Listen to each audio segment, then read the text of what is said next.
Munster failed to put away 14-man Northampton. When it's Mark, let's talk rugby.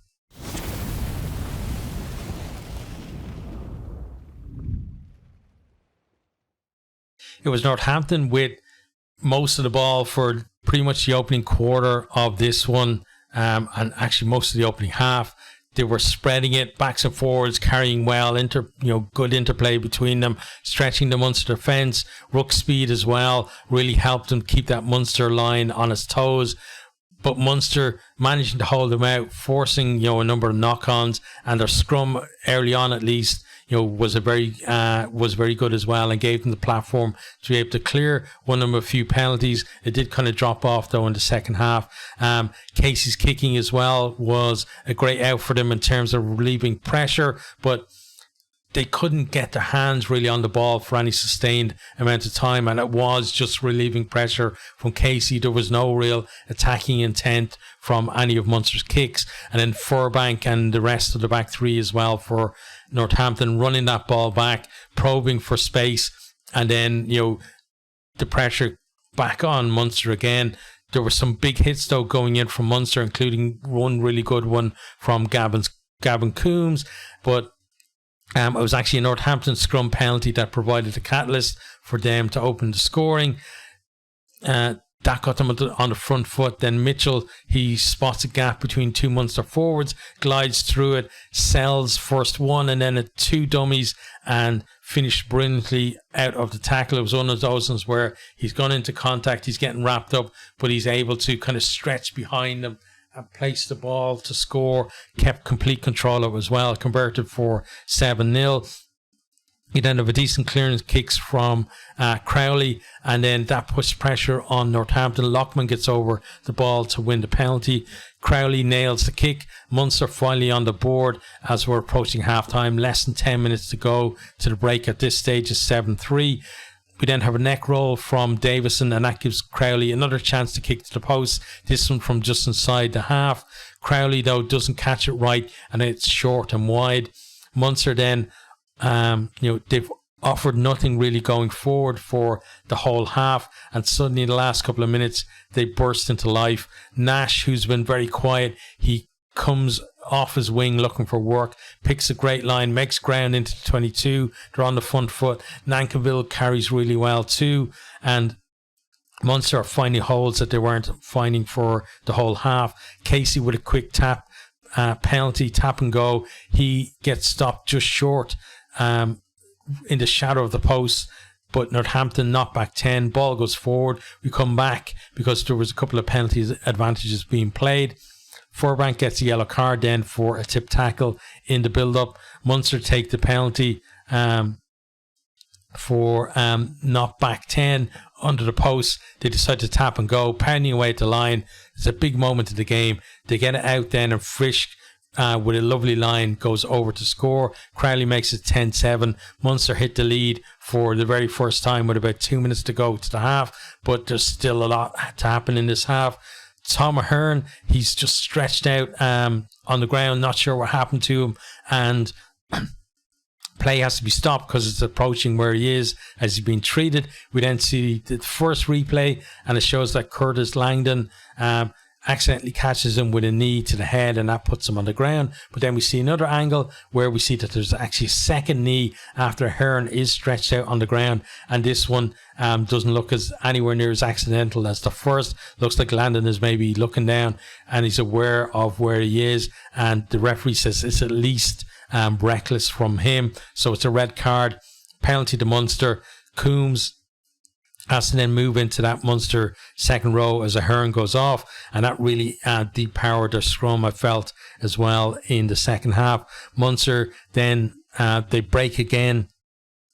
You have some good pace, gets them into Northampton 22, nice pace down the wing, and then newly appointed Ireland captain Peter O'Mahony does really well to finish in the corner. Crowley misses the touchdown conversion. It's 15-7 Munster in the lead at half time, but already I'm a little bit worried about Crowley's kicking, because Smith for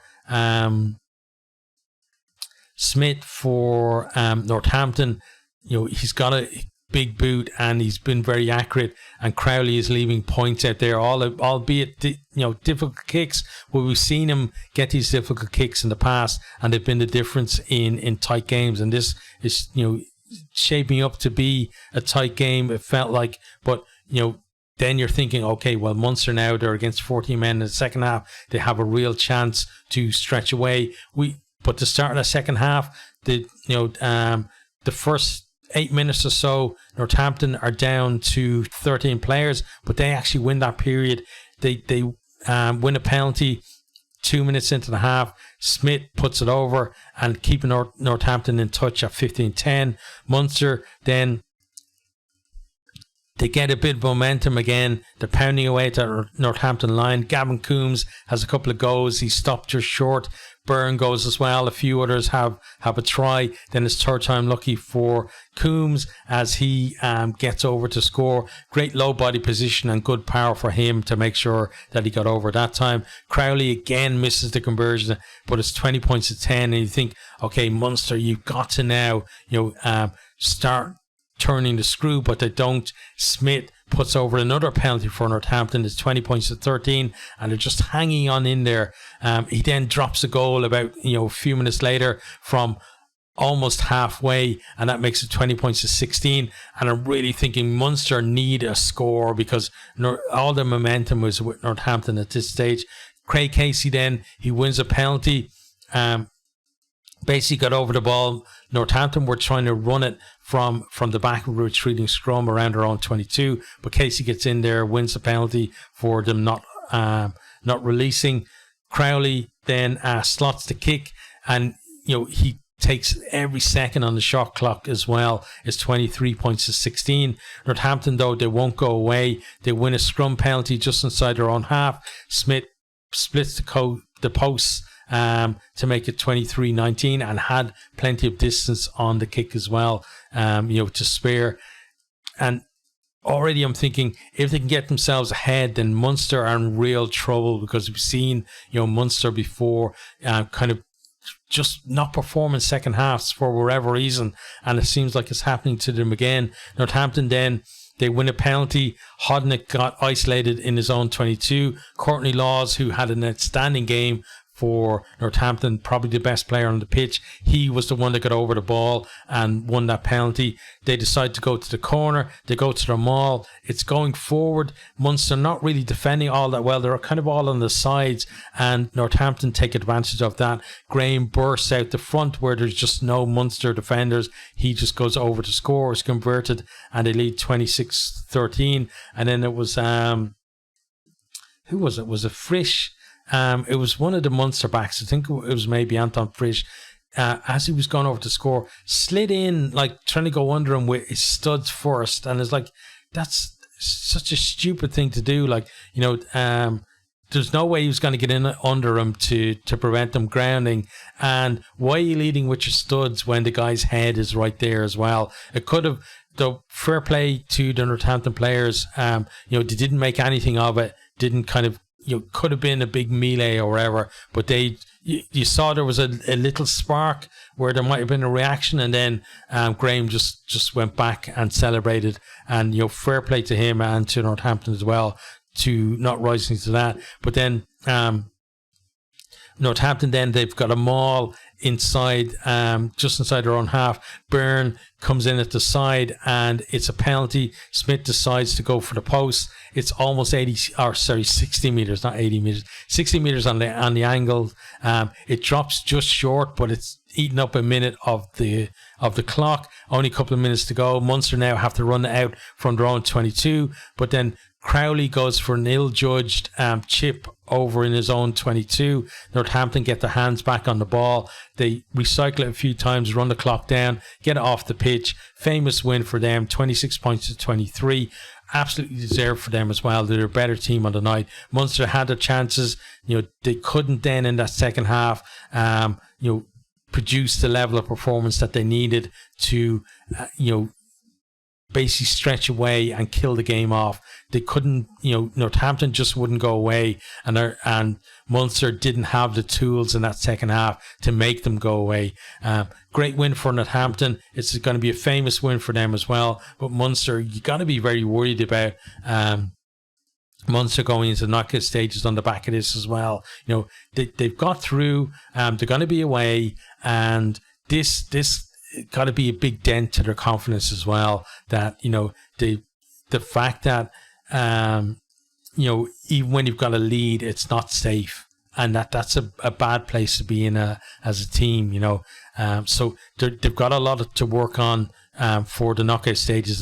They've got to fix whatever issues are going on in the second half with them, where they don't kick on in games. They always fall away, and that's happened too much to them this season. We're going to have a quick look at some of the stats from the game as well. So starting with scoring, so 23 points to 26, obviously in favour of Northampton. 3 tries to 2 in favour of Munster. They couldn't get that bonus point try, which might have been enough, actually, points-wise at least, for them to hang on to win the game and to get that extra bonus point and potentially give themselves a home tie as well. And then, kicking from the tee, you can see there, Munster just 1 conversion and 2 penalties, whereas, Smith, he got 2 conversions, 3 penalties, and that drop goal as well.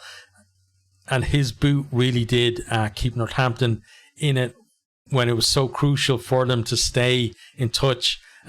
Kicking success then 38% to 62. We've seen Crowley get those kicks in the past. It just didn't happen for him today for whatever reason. I thought he had a very mixed game as well. Some decent play for him, but couldn't really find a way to unlock that Northampton defence either for his team, or to kind of get his team in a position where they could sustain pressure on Northampton in Northampton's half. Gave them a lot of kind of easy outs, I felt, with the kicking that Munster did. It wasn't just him, it was Casey as well. And again, a lot of time there was just relieving kicks, but you can't just keep trying to relieve pressure. You've got to then put pressure back on the opposition and make them have to, make decisions or make mistakes as well. On attack then, meters made 307 for Munster, 450 for Northampton. Northampton, for the most part, looked the better ball in hand of the two teams. Clean break 7 for Munster, 4 for Northampton, but we obviously had that clean break that led to Peter O'Mahony's try, but other than that, no real big impact for Munster. We obviously had the kind of half break from who was it? From Nash, and they kind of got that momentum for them in the first half. But yeah, not great really from Munster going forward. Defenders beaten then 23 to 24, so pretty close on that one. And then territory 51% to 49 in favour of Munster. To defence then, tackles 139 for Munster, 164 for Northampton. Munster tackling at 85%, which is kind of okay. Northampton a bit better though on 88. Turnovers 1 then 7 for Munster, 10 for Northampton. Northampton winning crucial turnovers. That kind of got them momentum, got them in position, won those penalties as well to be able to stay in touch. Onto set piece then. Lineouts 7-1 for Munster, 10 for Northampton. Munster's line-out going at 88%, which is a lot better than it's been going recently. 83% for Northampton. Scrums then 8-1 for Munster, 5 for Northampton. Munster going at 80% and Northampton at 100%. So there were times when Munster were applying pressure on Northampton, but there was a few times just before one example was just before Casey won that penalty actually, where and another referee might have given Munster a penalty from the scrum anyway, because the scrum had popped up, Munster were applying pressure, but I think it was fair enough. Referee said to him, listen, the ball was out, it was ready to play, so I'm not going to give a penalty when it's not clearly, obviously that a penalty should have been given anyway, so I felt that was okay with that. But yeah, Munster, towards the second half, the scrum kind of turned around on them, and that kind of it was one of those ones in the first half that was allowing them to get into position, and they didn't have that towards the end of the second half. Then onto mauls, 5-1 each. Munster maul X 60%, but Northampton at 80%, and obviously they had that maul that led to the winning try as well for them.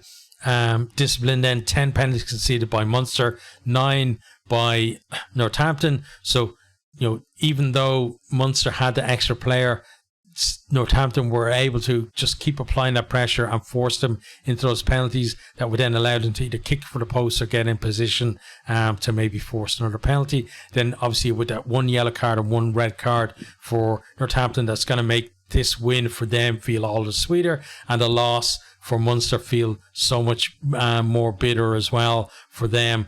But as I said, absolutely deserved win for Northampton. Munster with a lot of work to do going into the knockout stages, but Northampton are going to be on such a high going in there now. They're going to feel like they can beat anybody.